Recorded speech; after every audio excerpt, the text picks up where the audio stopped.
wow, this group is so full from up here. It's like it's very different. I'm a little whatever. My name is Gessho.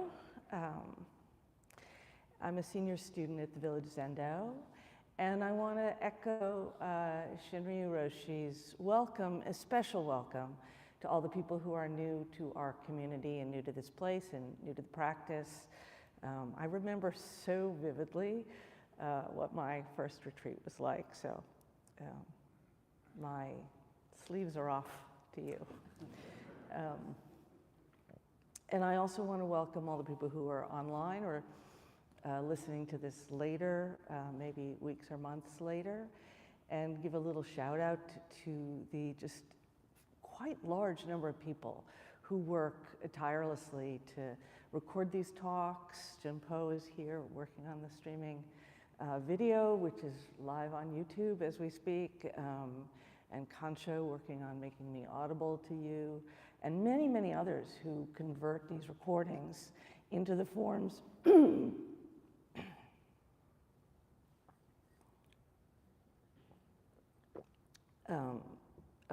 that make it possible for people to find us online. And I'd just also encourage, if you're new to us and you haven't found our Dharma talks online, we have a YouTube channel and podcasts wherever you get your podcasts or on our website. So thank you to that whole team. So I'm going to basically pick up right where Shinryu in some sense left off, or he was telling us, introducing us to Dogen's text, Instructions to the Cook. He found his way to a particular passage, which is also one that I feel very moved by. And so we're going to sort of rotate around that passage from see it from a different side.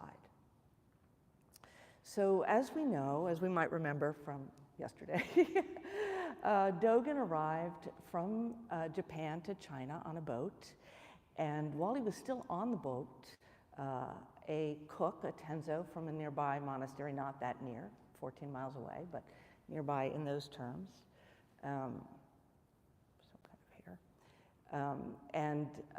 he met this tenzo, and they had a conversation which was electrifying to Dogen. We've all had those conversations sometimes, meet a person, and something lights up inside us. And Dogen wanted to keep talking to him, as Shinryu told us, and the cook was like, no, I have to go back and walk the 14 miles back and make the meals with these mushrooms. Doesn't actually say whether he found the mushrooms or not, but, and Dogen said, but you're 68 years old, why don't you leave that hard work to somebody else? And you could just sit zazen and study the words of the ancestors. And the tenzo says, my friend, it seems you don't really understand practice or the words of the ancestors. And so Dogen said, whoa, what is practice? What are words? And the tenzo says, keep asking, which I think was the heart of Shinryu's talk. Keep asking and penetrate this question. So many months passed, and Dogen was practicing in a monastery, and this tenzo happened to be traveling near that monastery, and he heard that Dogen was there, so he went to visit. And he wanted to continue, he was willing to continue this conversation. And so Dogen says, when I brought up our discussion on the ship about words and practice, the tenzo said, if you want to understand words, you must look into what words are. If you want to practice, you must understand what practice is. Dogen asked, what are words? The tenzo said, 1, 2, 3, 4, 5. Dogen asked, what is practice? The tenzo said, everywhere. Nothing is hidden. Or in a different translation, it's the question is, what is the pursuit of the way? and the Tenzo said, in the whole world, it can never be hidden. And I remember a talk that Rio gave quite some years ago, and he was talking about students who were in a seeking state, and a somewhat frustrated seeking state. And at some point in the talk, Rio said, he quoted this, but the way I remember him saying it is, nothing has ever been hidden. Nothing can possibly be hidden from you,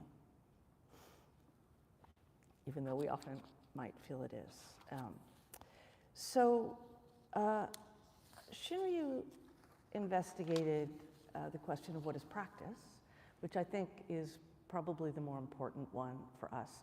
But I'm going to investigate what are words, because I think language is really, really strange.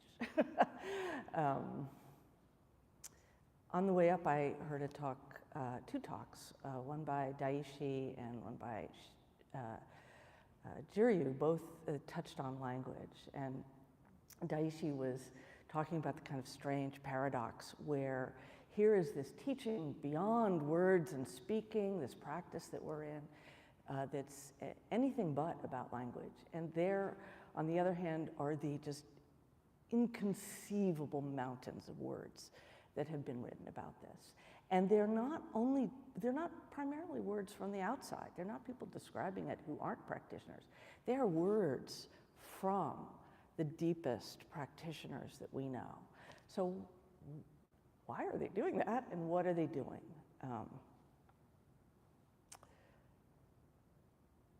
I think reality is quite peculiar and unfathomable, and I think we have here an expert on the strangeness of reality, Soten, whose book on complexity you can find in our little shop.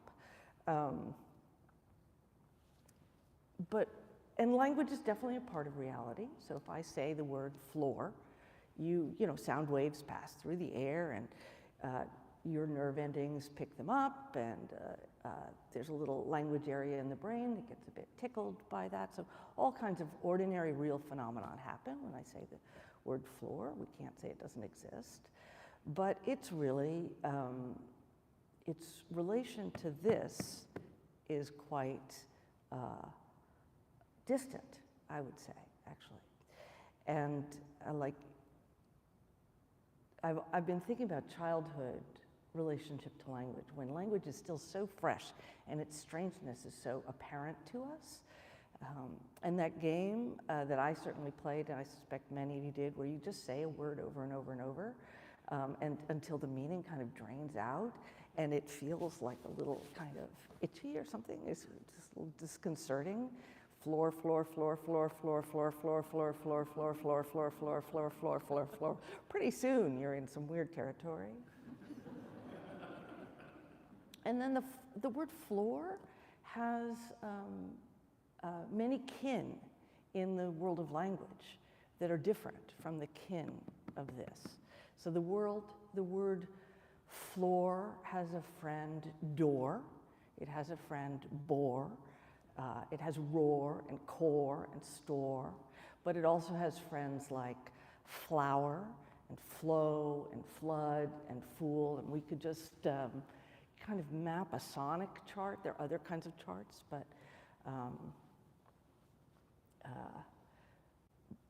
but its relation to the world is quite different from this thing's relationship to the world, non-thing thing. My favorite book as a very small child was Green Eggs and Ham, which probably most of you are familiar with, but if you're not, there's a story to it.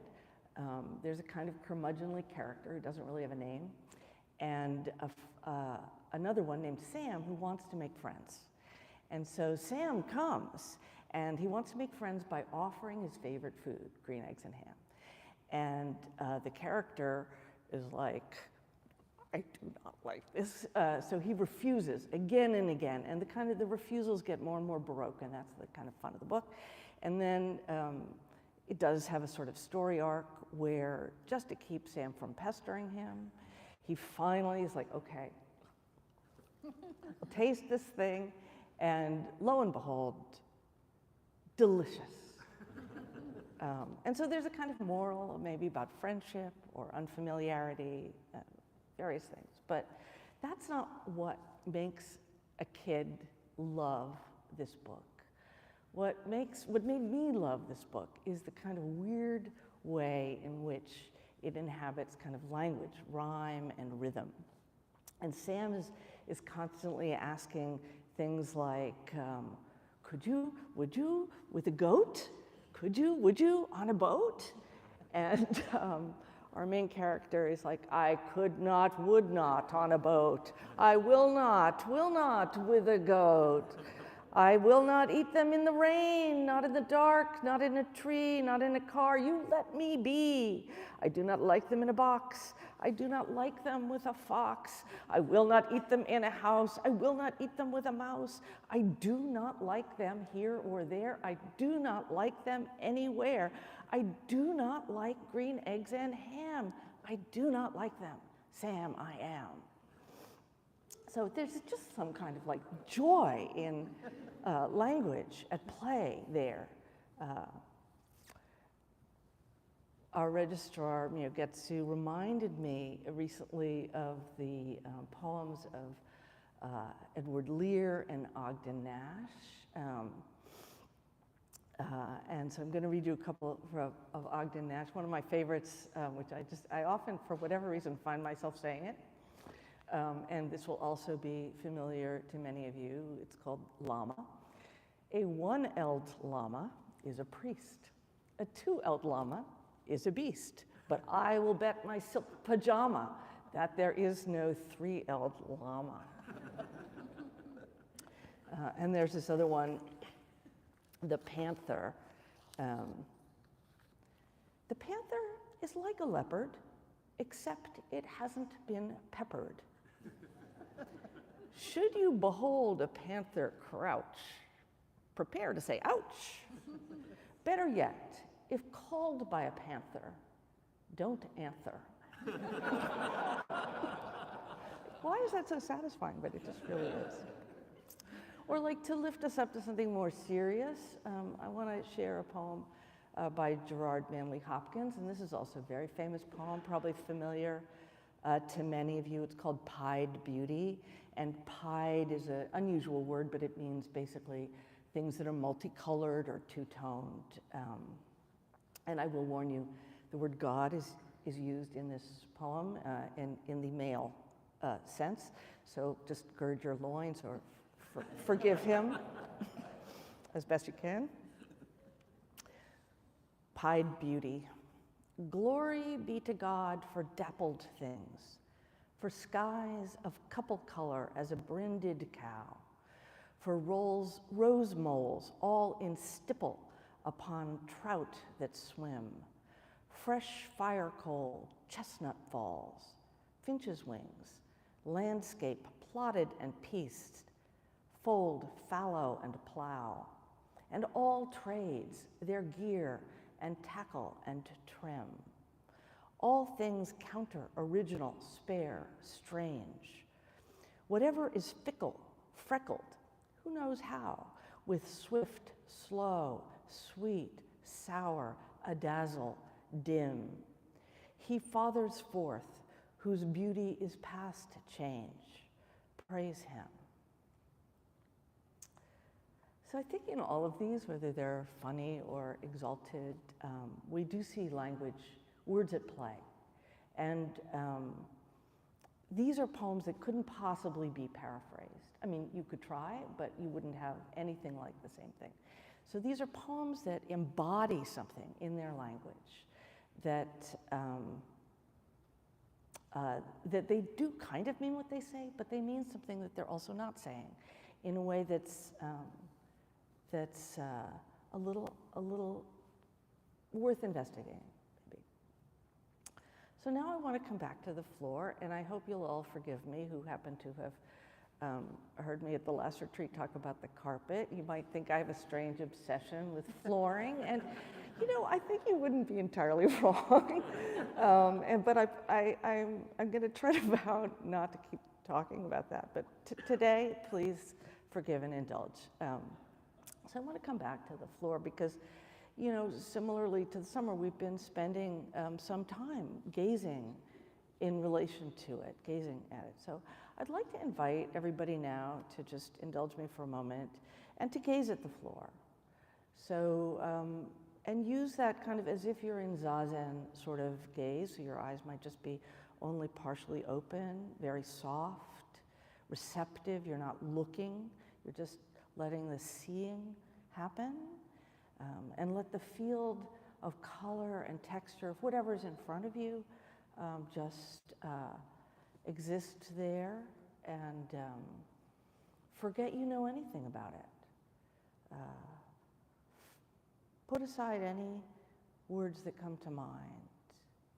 And in that space that you're creating in your awareness, let all of your senses come alive and let your whole self come into that awareness. So everything you might be feeling in this moment, bored or happy or sad or ecstatic or uncomfortable, whatever it is, just let it all be there, and let's just take a breath or two in that.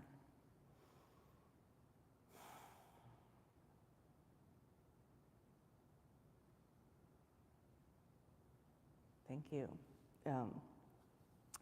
So I'm going to go out a little bit on a limb here and say that if all of us spent the rest of our time here writing about this floor non-thing, we still could not begin to exhaust it. And even like to go a little bit Mahayana, if we were as many as all of the grains of sand in the Ganges, and we had as much time as eons or kalpas, we could write and write and write and write poems and stories and plays and songs and screeds, and we still would not be able to exhaust this. That reality is in some sense inexhaustible. And we also, with our language, would never really be able to reach or touch this. There are a couple of koans that I've been sitting with for the last few months in this. I feel like I've been sitting in this muddy word place for a few months. In one of them, Master Feng Shui is asked by a monk, speech and silence involve alienation and vagueness. How does one get through without transgression?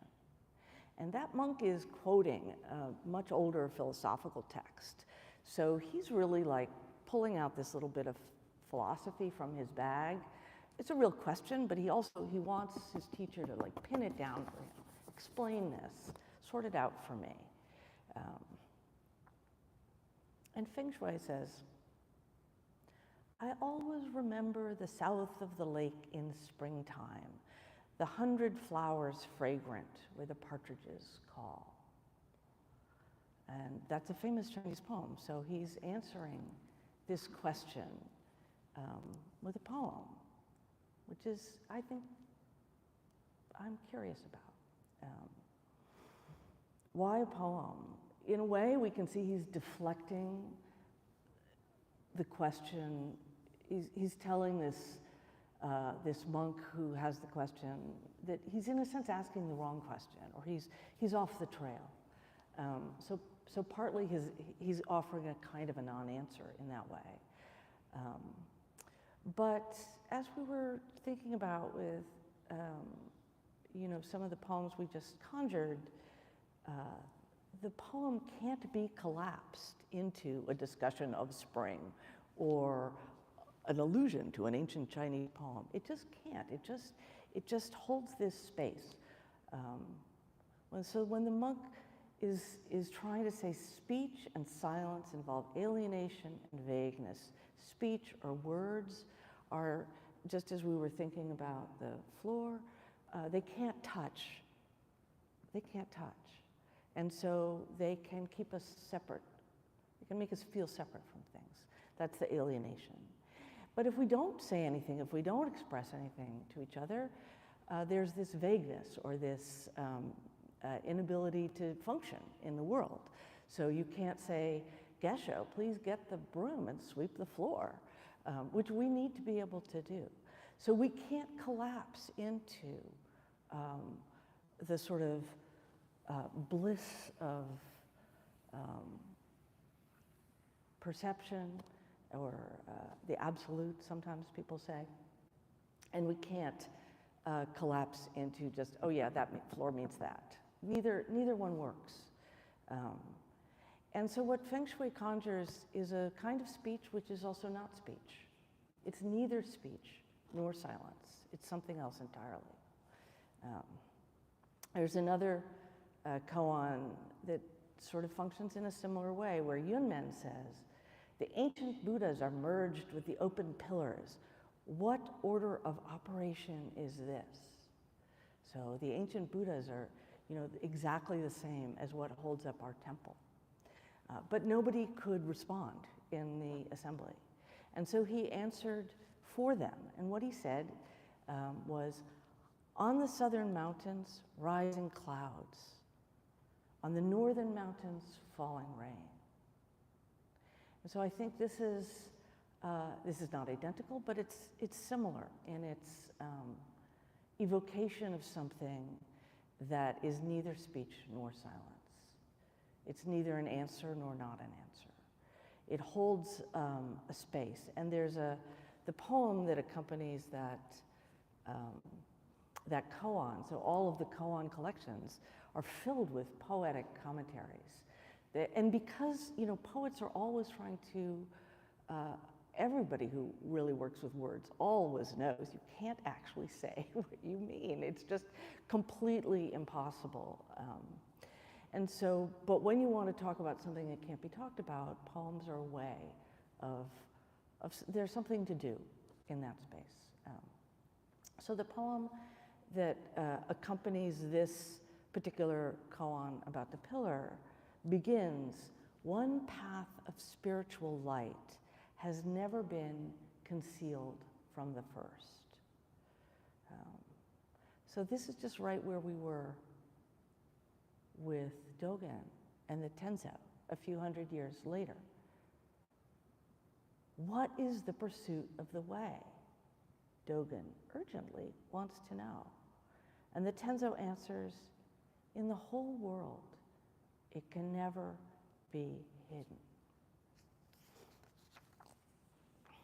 So in a few moments, a few minutes, we'll be rising up and having some kinhin, and then afterwards in the midday service, we're going to all chant a poem together called the Song of the Jewel Mirror Awareness that begins with the lines, the Dharma of thusness has been intimately conveyed by Buddhas and ancestors.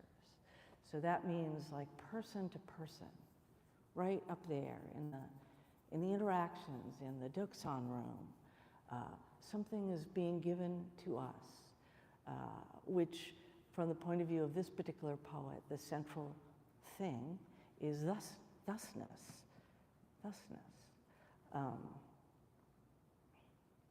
So I invite you when we're in kinhin to see if you can access a little bit of the thusness of this floor, and especially to listen to its very, very beautiful song.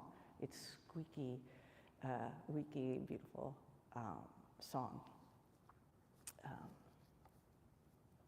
When I was in high school, my mother was very interested in Chinese furniture, and she was very interested in moon viewing chairs.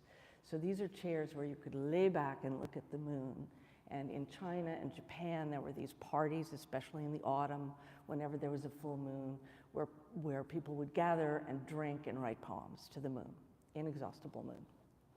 So there's just a bajillion poems to the moon in Chinese and Japanese culture. And when I was in high school, I was curious about this, and so I read some of them, and I came across this one poem that I've now lost. So I don't have the original text, and I don't know who wrote it, and I don't exactly know when it's from. But it goes something like this. Moon, moon, oh moon, oh moon, moon, moon, oh moon, oh moon, moon, moon.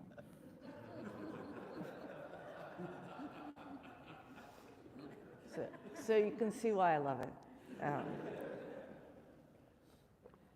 So I'm going to close by singing a song to the floor.